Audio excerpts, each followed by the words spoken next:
Narty here. I've had a lot of people ask me about Delhi because I've been kind of playing them a lot lately. And I also got a win with them against B, which is the game I'm going to show you. Just to clarify, B is like way better than me. Like there's a huge gap between us. And, in recent games, I think I've won this one and then I lost like 15 or something. So the skill discrepancy, I think it's called, is really big. But I still managed to pull this win off. So this video is focused on teaching you guys how I play Delhi, and also I wanted to open your mind to like some strategic thoughts or whatever. So it's also like a strategy guide. So first of all, with Delhi, you want to have your villagers go to the straggler tree as close to the berries, and then have the mosque in the same area so that the mill that you're going to make is in the influence and the wheelbarrow doesn't take as long. And you're just going to rally to the foods. It's a little bit of micro at the start, so you could potentially build a mill with this, but I think a second trip is a lot better. So I always recommend doing that. As soon as this finishes, you want to get these stacks. So this will soon be full of food at 13. So you want to build a mill with him so that he doesn't walk back to the town center. And then you want to add the wood fills on top of it once they're full. So it's a little bit of micro because you want to make sure they are all building a mill with full amount of resources so that they drop everything off.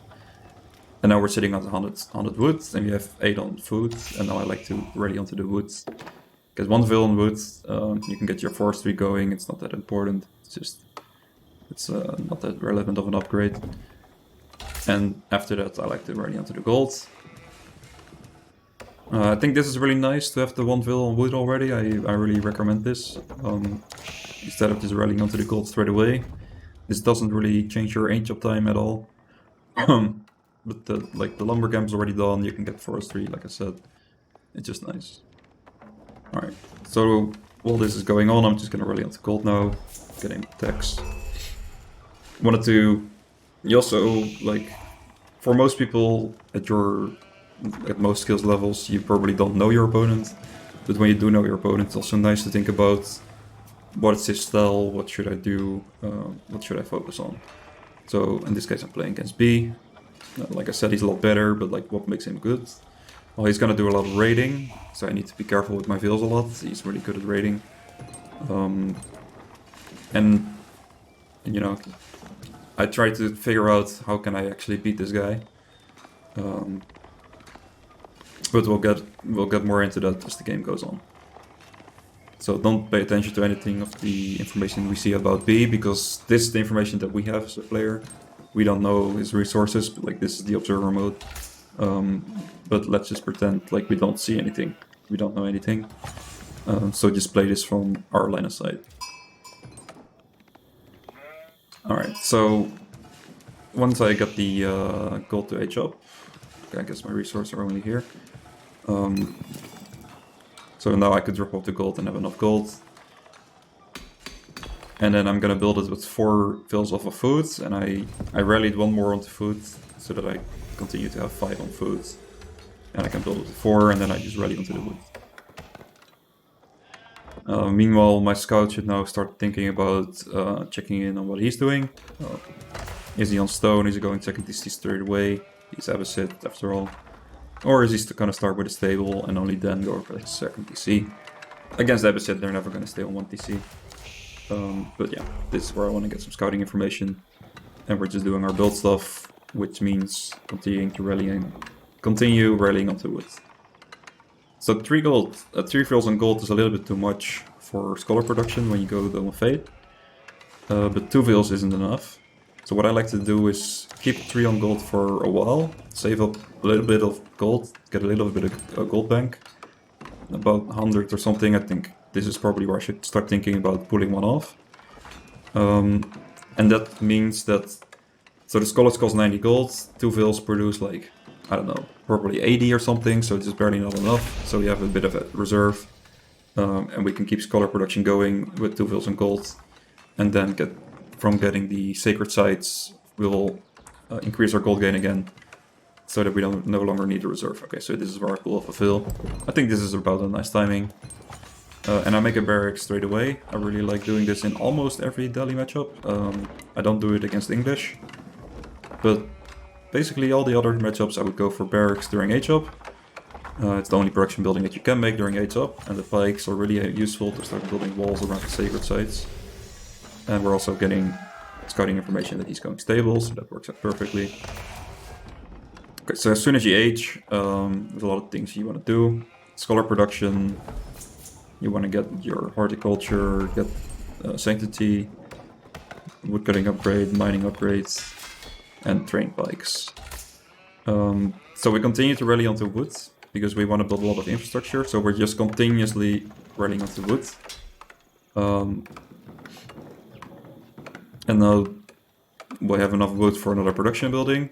I think as your second building, after the barracks, I would almost always default to blacksmith. The techs are free, and the techs are also really good.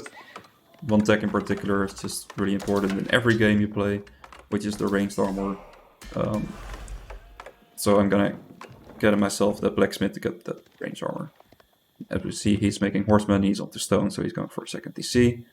And we're just gonna wall the sacred site.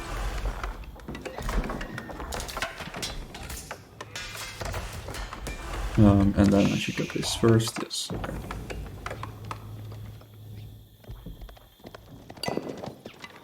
But we see he didn't get enough stone yet, which means he's trying to produce a decent amount of army.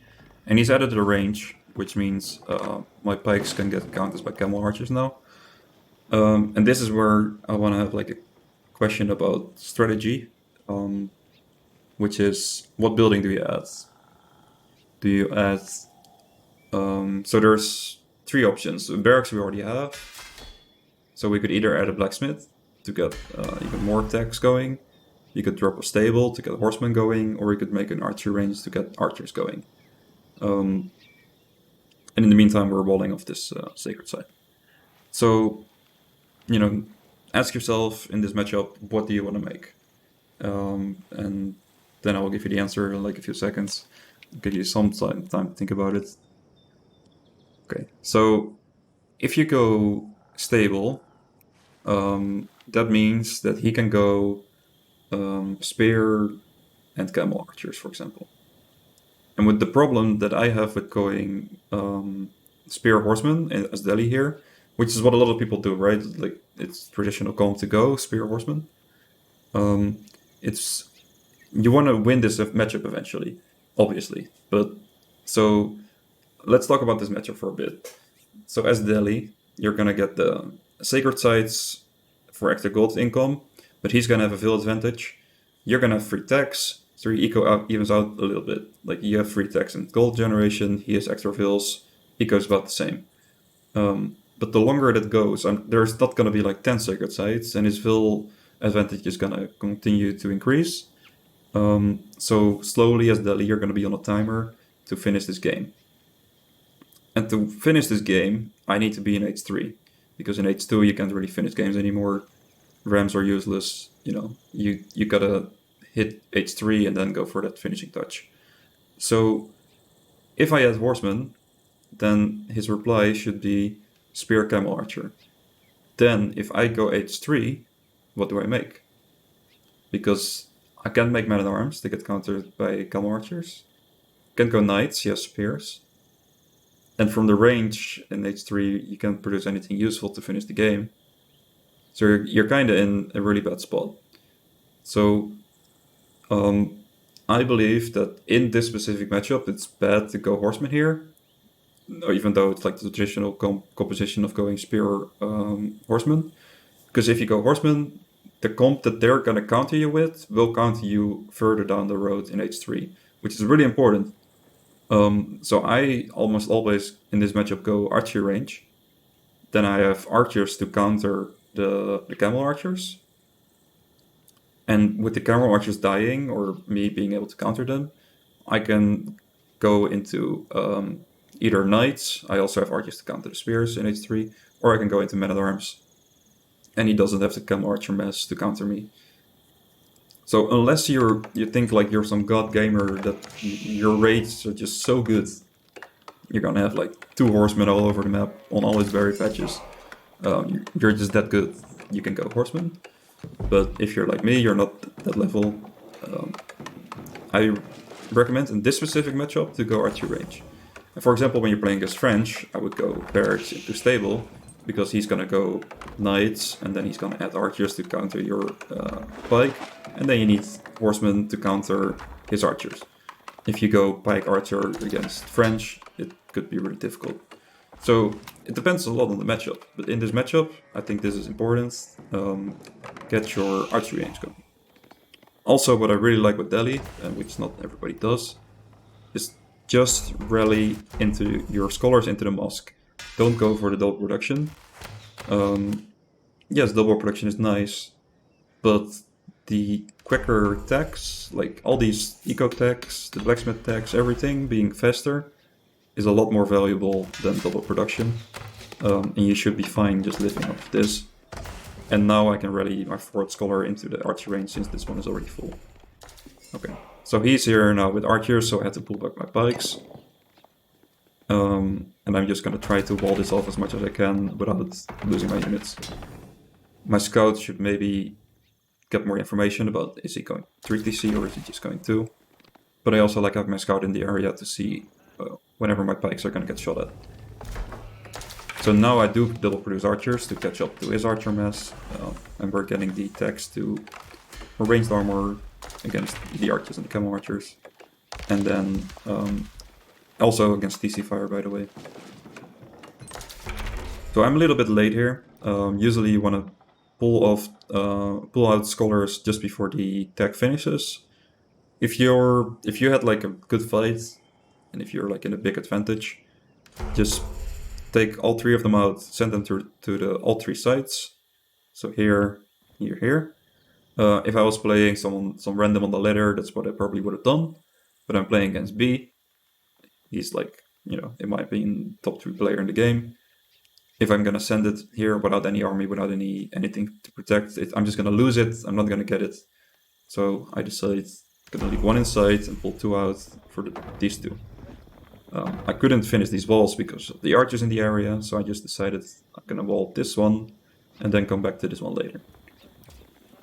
So we're regrouping at the left one, and when you play pike archer, you kind of have all your army combined in one place. You don't really want to be split off everywhere because you're gonna get destroyed by horsemen.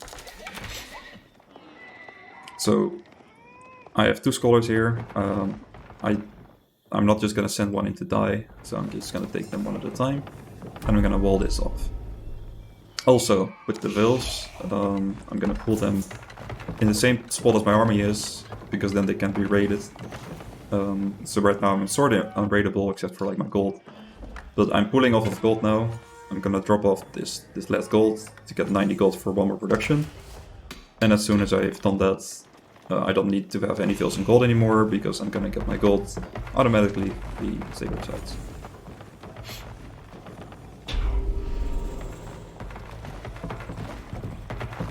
Alright, so we're working towards this. We're keeping our Vils alive from the raids.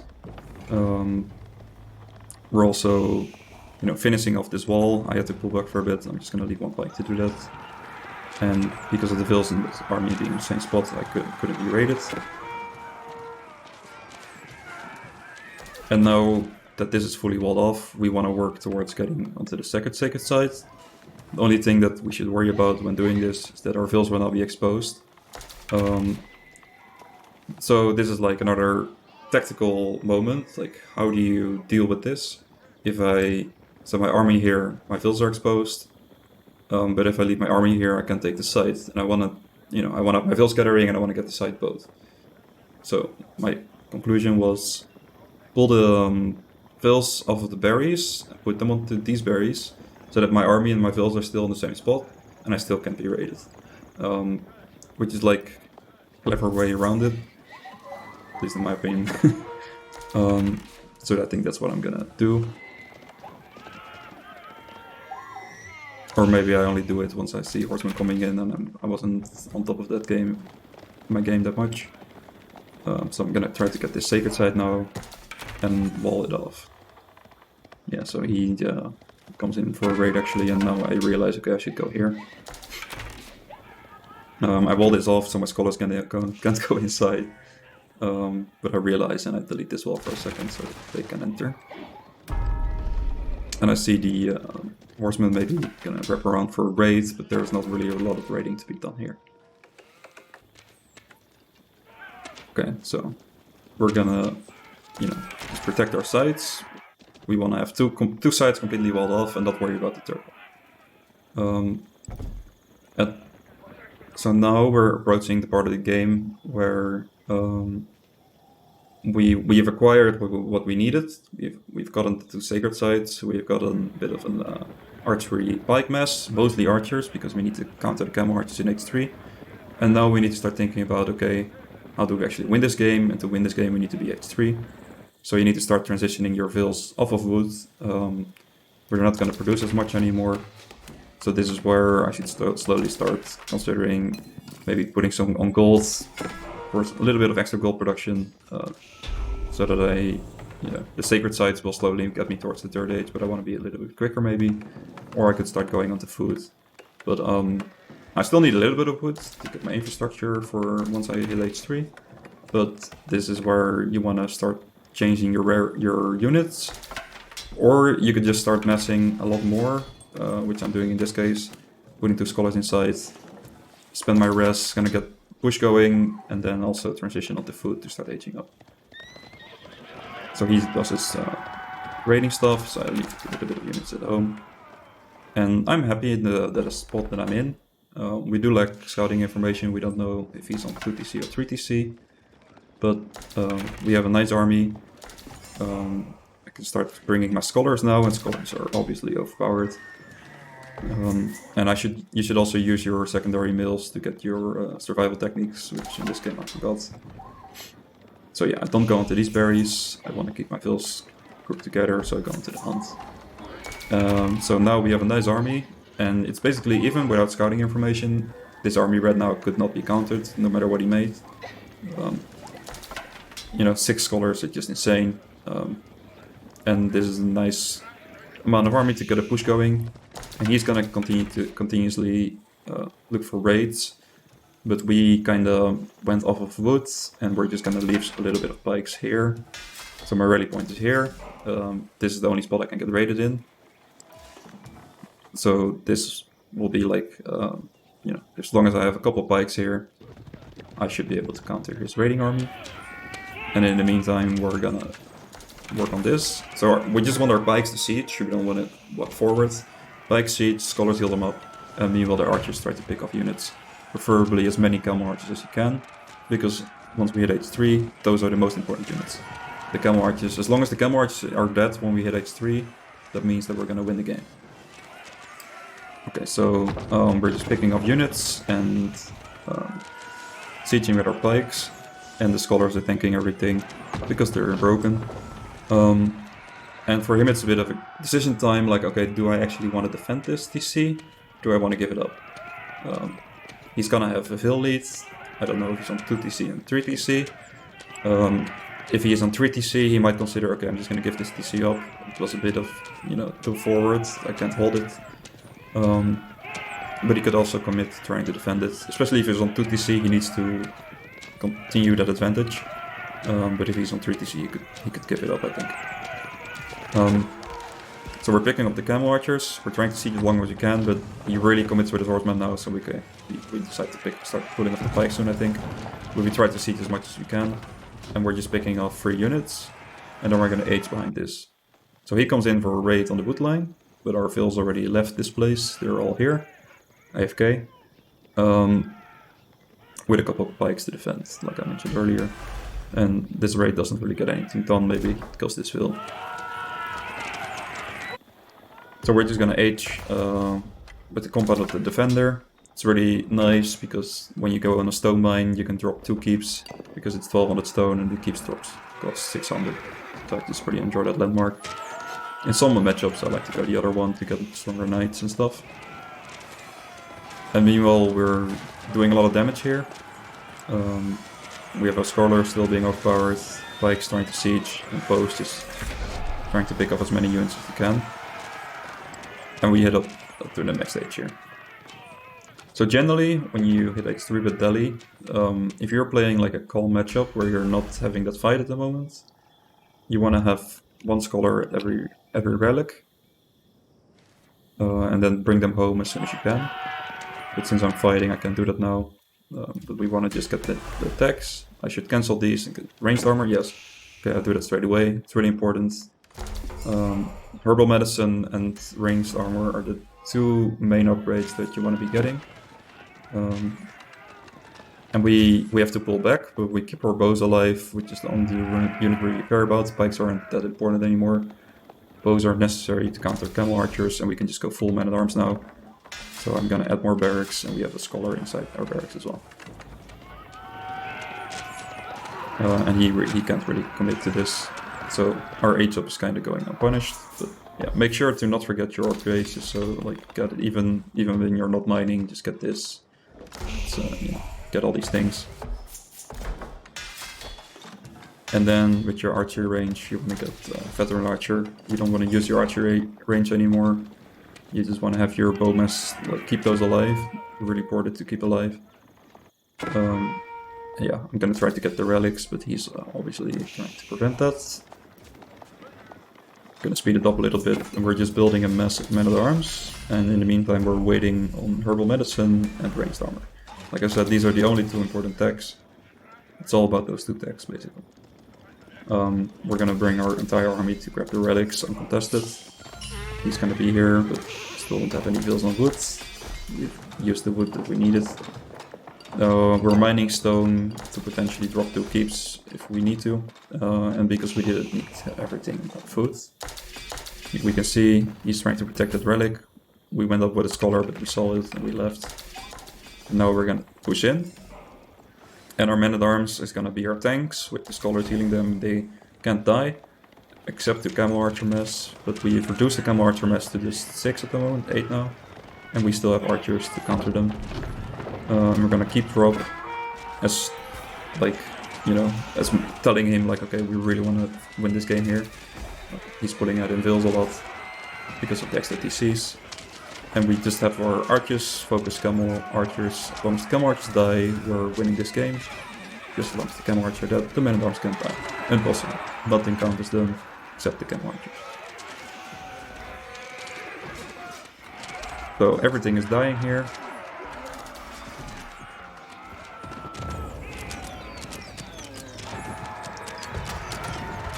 Alright, so we're just trying to do more damage. We gotta keep up. We'll get our men-at-arms.